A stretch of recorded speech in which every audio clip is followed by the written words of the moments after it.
Great, thank you. So for the second session, we won't have another break. We'll do this session and then go straight into questions and discussion. Delighted to welcome some non-lawyers, but very much specialists in logistics in this field. So welcome to Sound Moves. I'll let them introduce themselves and what they do. Movement of goods, etc., and then we'll have a big Q&A session. Over to you. Good afternoon, everyone. I'm Martin Core. I'm Managing Director of Sound Moves. We're a company based out at Heathrow, and we specialise in the performing arts, music, theatre, anything that's time sensitive. Our American brethren call it high touch. So that's the sort of thing that we're involved with. I'm back off holiday as of 7 a.m. this morning. So Travis, to my right hand, is prepared the presentation. I've viewed it. I think our presentation is going to be quite straightforward. It's nothing like what you guys are dealing with. We just have to get the goods into Europe, and then you should be off and running. What we've noticed is that some of our key trucking suppliers have already registered vehicles and set up operations in Europe to ensure that they can move the gear around. So at this point, I'll let Travis take over. I'll interject if anything needs saying or clarifying. Yep. But if you take the lead, Travis, Yep. So hello everyone, I'm Travis. I'm the Business Development Manager at Sound Moves. So I'm here to talk to you all on how No Deal Brexit will impact the way we move our shipments across the EU, and to hopefully give you a better idea on how you can be best prepared, or at the very least give you something to think about and use to reference at a later date. I did attend a HMRC No Deal Brexit seminar on Tuesday in Leicester, and I can say that it's still there's a lot of uncertainty. Every question I did ask, I was just referred back to the government website. So, we'll try our best to answer your questions at the Q&A session. That might be the stock and trade answer. All the information you see today has been sourced through government officials and accurate to the time of publish. I will need to stress, if a deal gets agreed during the transitional period, then the terms of these changes might be different. I'm happy to email across all the presentation slides along with any links that you see, and details regarding lists and codes can be found on the government website.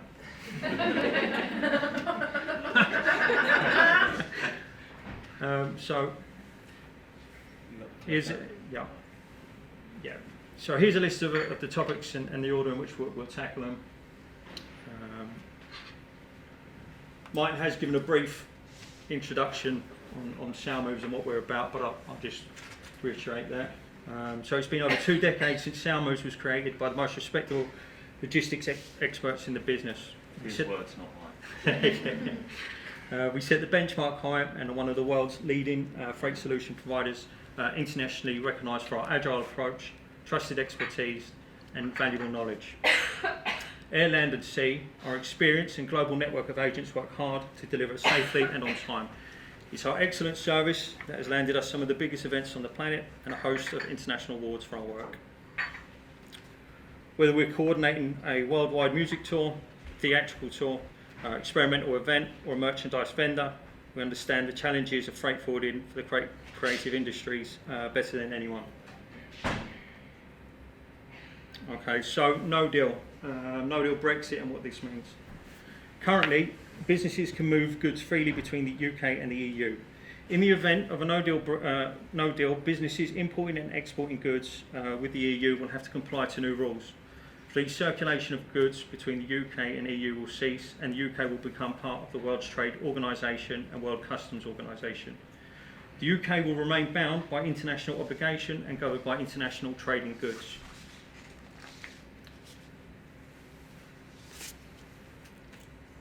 How this will affect the import and export tariffs.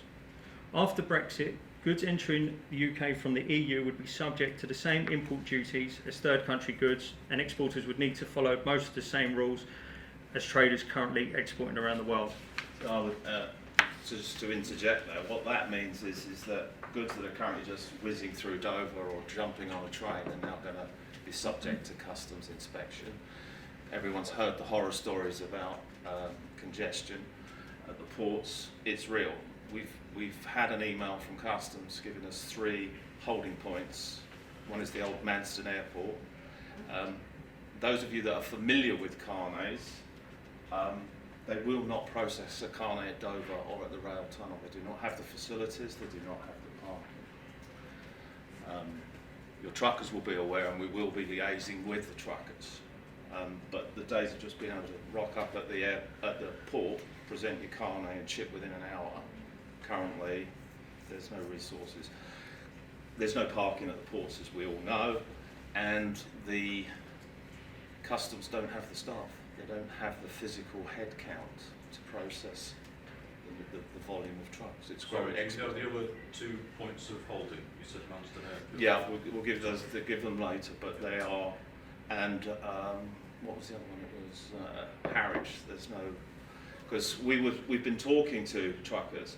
The problem with Dover and the Channel Tunnel is because of the huge volumes, people are quite happy just to turn up and ship within a given window. Most truckers have an expectation of when they're going to ship. What we found, courtesy of the French farmers in the past and the French fishermen, is that the smart truckers are now booking themselves out of Portsmouth to Le Havre or out of Harwich. Why? You get a confirmed booking on the vessel. So if it takes 500 trucks, you're one of that 500, you have a much better chance of shipping because people aren't turning up on spec for a sailing that goes twice a day. So Dover will definitely be the pinch point. And the fact that they won't take the trucks there on spec, they have to go to an off-site location. And Harwich will be the same. And Harwich will be the same. Yeah. And we're still, again, we're getting daily information on that kind of stuff. So, but your truckers should be aware. We've actually been advising people to double book. So, but if everyone's double booking, it's going to create chaos anyway. But what can you do? Air's an option. It's too expensive. You know, it doesn't really work. And the time it's taking, we've been looking with. Each show has a production or a daily break even, or needs to get 3 shows in a week or 10 shows in a fortnight. Those timings are going to be out. Certainly initially. More truck costs, more dwell time for your people, more hotels or whatever that relates to. So initially it's going to be tough. Travis, want to go? Yep. So EU trade agreements with non-EU countries would cease to apply to the UK. So the government is working to put in place new bilateral UK third country agreements. The government have already signed a number of these, and when they are signed, which is happening regularly, they'll be shown on the gov.uk website. The government have published a temporary tariff regime that will be put in place when the UK leaves the EU. Exporters should research their destination, check the coding of the goods, and check that any special authorisations they have still apply. I think this is really important. Currently you're moving into Europe and back from Europe with a minimum of documentation. Now you're going to have everything listed, quantities, sizes, serial numbers, values, and then we'll come on to the ATA carnet again. People will be familiar with it, but you're going to have to manifest your gear, because if a customs officer opens the back of the truck, he's going to want to know that you know what's in that truck, where it's going and why it's going. So all goods moving into the country would require the completion of a customs declaration, and some of the goods moving into the UK will require additional certification. You can apply to use the transitional simplified procedures to make importing easier, which we'll go into more detail about this a bit later, and the need for safety and security declarations has been suspended for 12 months. The impact it have on Again, it's going to affect your cash flow. If you're bringing goods in, you're either going to have to pay the duties and taxes.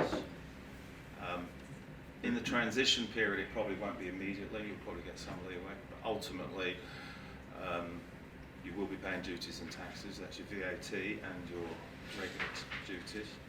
If you don't have, if you're bringing stuff in temporarily and your partner ships it to you without any documentation or with just an invoice, you will be liable to make a temporary import on arrival into the UK, and there are lots of rules and regulations that you will have to be compliant with.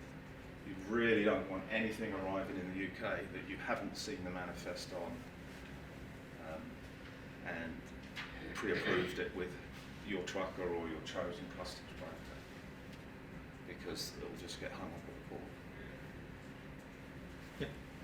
the port. Okay, so yeah, VAT, the rules for imports from non-EU countries will apply to imports from the EU.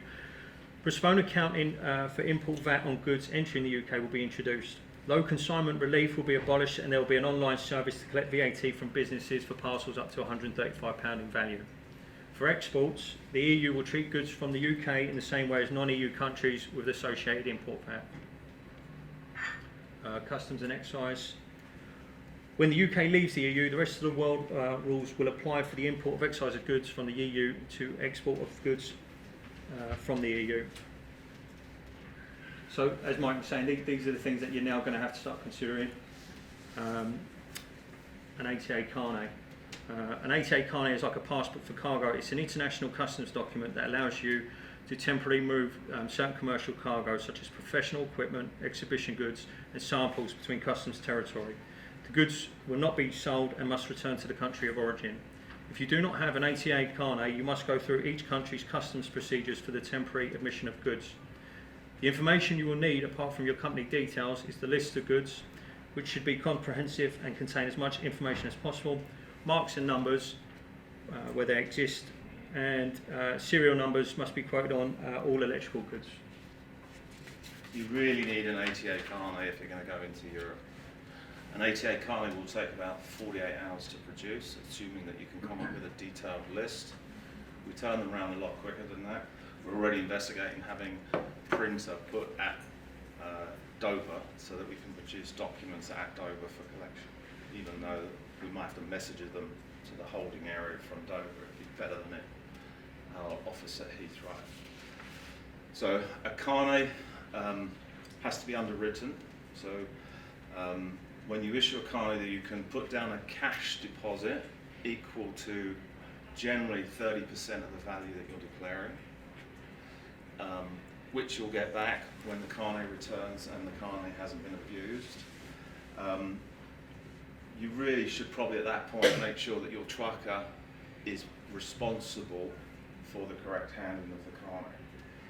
If he fails to stop at a border, fails to get it actioned, you as the carnet holder are liable. So the carnet is a very important document. It'd be like losing your passport or ripping a page out of your passport. It's got to be done correctly. So you can put cash deposit down. You can go through your bank, and your bank will put up the guarantee. And the cost of that is between you and your bank. Or the other option, which most people do, is they go to insurance underwriters, pay a premium, and the insurance company will underwrite the carnet. They won't underwrite any claim against it.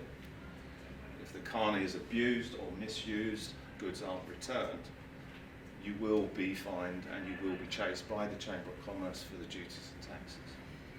The insurance premium only allows you to take the goods out of the country.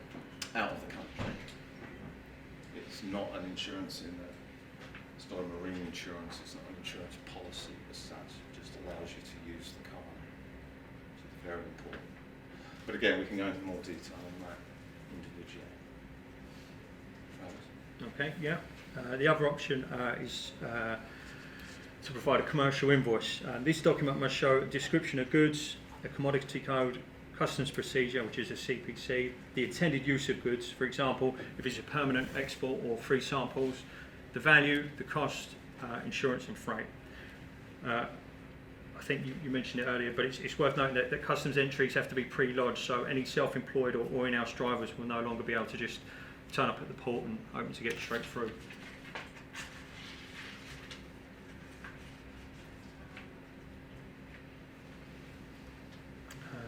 There's also licences and CITES to now consider. In some cases, you may need to move endangered species across international borders on multiple occasions. For example, endangered species that are part of musical instruments for touring orchestras, such as elephant ivory, sea turtle shell and Brazilian rosewood.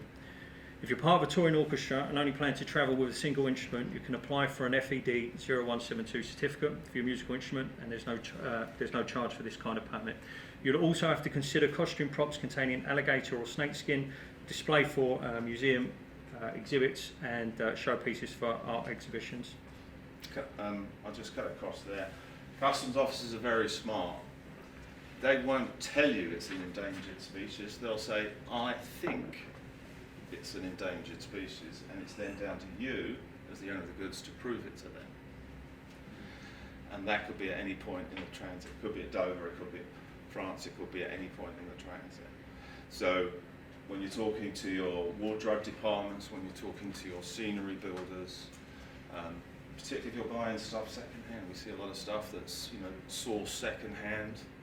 You might need to be sure of the provenance of it, because the customs guys, as I say, will just say, I suspect. They walk away. They'll leave your truck on the quay, and then it's down to you to prove it. So you need to get in the front end of that, definitely.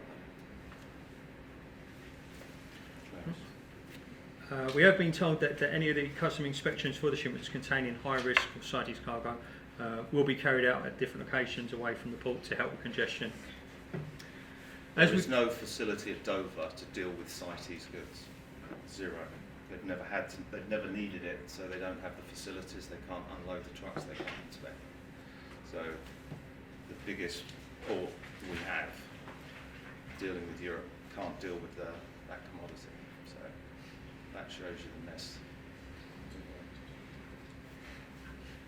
As with the VAT and duty rate, the introduction of all these requirements where relevant means additional costs will need to be considered. So whether it's for a general export, the issue and clearance of carnet or raising a CITES documents, fees will now be applicable.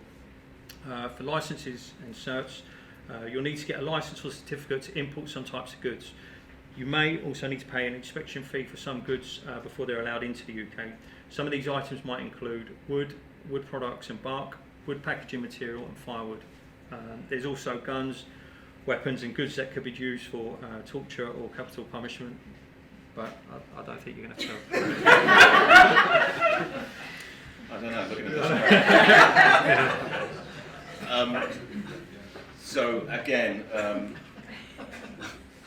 we've been so used to not having these controls that we really do have to be on our A game.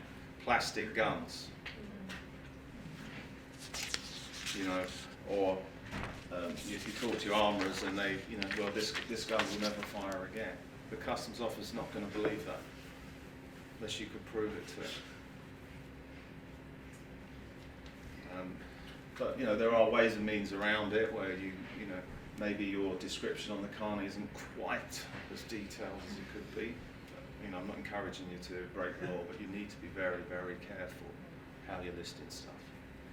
Customs officer will just drill it down and could give you a problem. It's the delays.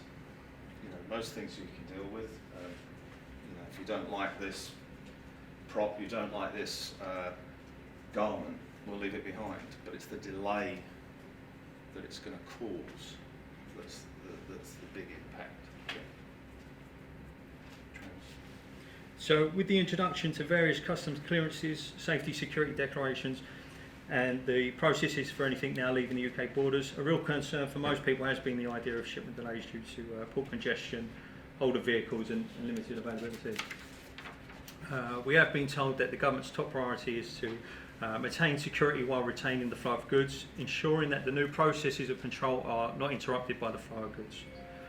This has seen them introduce a roll-on, roll-off service at various locations, ensuring... Wish your mum she was coming home for tea. Ensuring all customs entries are pre-lodged. Duty is payable at a later date using the transitional simplified procedure, which we'll talk about in a minute.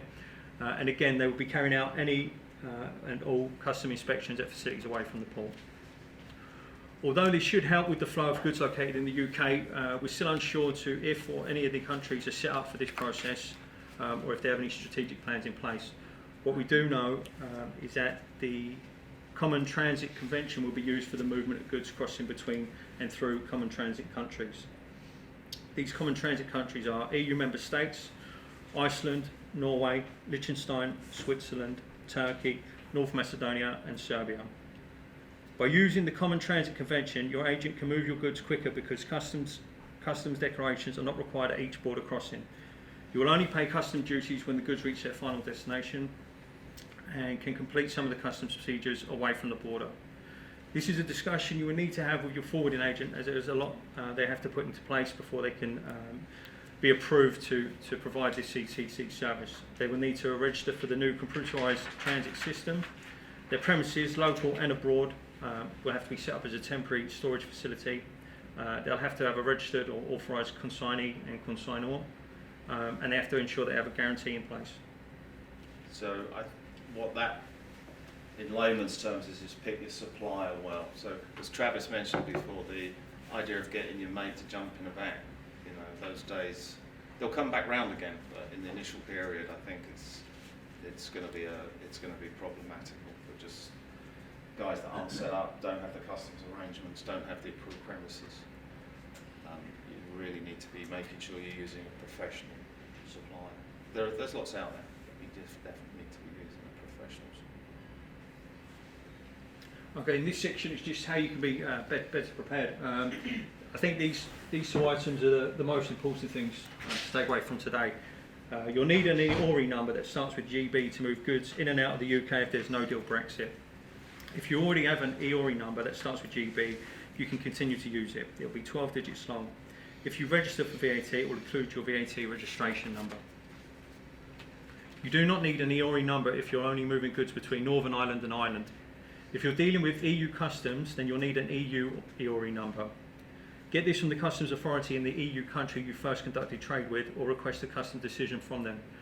If you do not get an EORI number, you may have increased costs and delays. For example, if HMRC cannot clear your goods, you may have to pay storage fees, and you also won't be able to apply for the simplified transitional procedures. I think I should say at this point, because we knew we were coming here today, we had a straw poll with our partners in Belgium, Holland, France, Germany. Yeah. None of them have a plan from their governments either. Coming back this way, none of them have a plan. Belgium was like, we'll wait and see what happens. French, very, very similar. So, again, back to where there's so much uncertainty, and even speaking to people, as I say, in 4 or 5 European countries, they're no better informed, no better set up than we are currently. Okay, you can apply for your EORI number through the gov.uk website. Before you do, you'll need your VAT number, your national insurance number if you're an individual or sole trader. You need taxpayer reference, business start date and standard industrial classification code, and a government gateway user ID and password. If you need a government gateway user ID, use either the one for your business or organisation, your own if you're applying as an individual. It takes 5 to 10 minutes to apply for an EORI number, and you'll get it straight away or within 5 working days. The transitional simplified procedures. HMRC has introduced transitional TSP. Transitional simplified procedures to help businesses import goods from the EU. This procedure will be reviewed 3 to 6 months after they are introduced. If HMRC decides to withdraw these procedures, they will give you a 12-month period notice. This guidance does not apply to moving goods between Ireland and Northern Ireland. So what is a traditional simplified procedure? Under import rules for trading with the rest of the world, goods are not released from customs control until you've made a full import declaration and paid customs duty in full.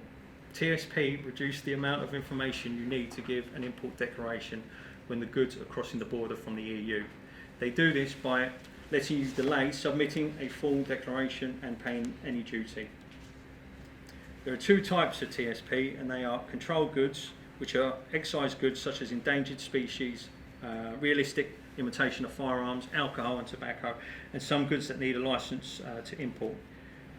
If you're importing goods from the EU that are on Transitional Simplified Procedures controlled list, you will need to use the controlled goods procedure. The TSP controlled goods list can be located on the gov.uk website. And again, you'll get advice from your freight agent or your trucker on that kind of stuff. You shouldn't necessarily be that involved in it, but you just need to be aware of it, that they're knowledgeable, they're aware of your deadlines, and that they're committing to meet your deadlines. If they're not, then you probably need to look at another supplier. Yep. If you're importing standard goods that are not on the TSP procedure controlled goods list, you will need to use the standard goods procedure. If you're importing both controlled goods as well as standard goods, you can choose to use the controlled goods procedure for both. You will need to register via the gov.uk website, and you will need your EORI number that starts with GB, VAT registration number, business name, UK address and contact details. If you're not VAT registered, or if you excise or customs duty to pay, you must have a duty deferment account to import goods using these procedures. That means you have an account with customs deferment, so you don't pay it immediately, but you have to have an arrangement with your bank that they will pay customs on demand, normally within 28 days, any duties or taxes that you've incurred at the point of arrival, be that at an airport, a port, even your courier packages can go on your deferment account. But once we get into the full swing of it, customs do not give credit on duty and VAT. But because of the transitional arrangements, they're cutting everyone a break.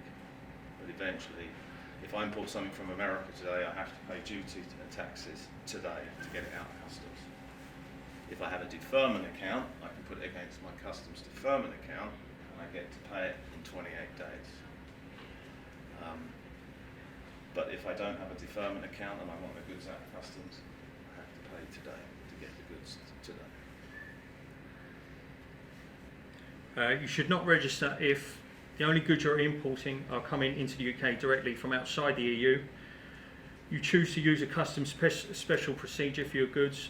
You're acting on behalf of a trader, for example, a freight forwarder. You have a consistent history of overdue tax returns, unpaid tax or duties due, or your business is insolvent. Okay, so some of the contingency plans we're looking at and have in place. So some of the things we're looking into in order to avoid any congestion or delay issues are using alternative docks by limiting the shipments we are receiving and sending via the main ports. This means we're having to make inquiries for costs and services for different modes of transport, such as rail services. We're also pre-booking space for shipments currently in the early stages of readiness. Some of them are only in the pipeline. And lastly, we're continuing to work closely and daily with our European counterparts, cross-referencing any new information, news, rumours we come across, which I'm also happy to pass on to anyone who's interested. Well, there's a lot of unanswered questions. We're currently routing tours.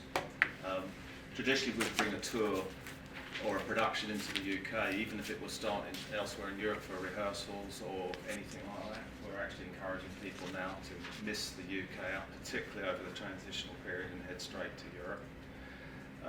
We would often bring productions back to the UK and send them on around the world from the UK, even if they'd finished in France or Germany or anywhere like that. But again, we're using the ports of Antwerp more, Le Havre more, and actually skipping the UK to give us better control on the deadlines and the scheduling. So again, we're changing our thinking, you guys need to change your thinking. get ahead of it, look at the schedules. I mean, it's bad enough with strikes and weather and hurricanes, and now we've just added this whole new level of nonsense, but it's got to be dealt with. That's it, is it, Travis? Yeah, no, that's it, yeah. Brilliant. Thank you all.